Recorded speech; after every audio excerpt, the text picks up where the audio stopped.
দেখো তোমাদের আনসারগুলো কি হচ্ছে, আনসারগুলো তোমরা ইজ দিচ্ছ আর হ্যাজ দিচ্ছ। ব্রেড এবং বাটার লেখার পরে এখানে কিন্তু বাকি অংশটা আমি এখনো বলি নাই। ওই সেন্টেন্সে বাকি অংশ বলা ছিল, কি বলা ছিল? বট ছিল, বট ফ্রম মার্কেট।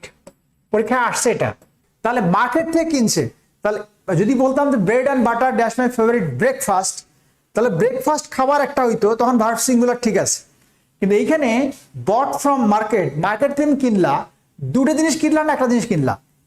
100% শিওর তুমি দুটো জিনিস কিনছো। মোটেও দুটো জিনিসের একটা রেজাল্ট হচ্ছে না। মনে রাখবা যে জিনিস দুটো হওয়ার পরে যদি রেজাল্ট এক হয় তাহলে ভার্ব সিঙ্গুলার হয়।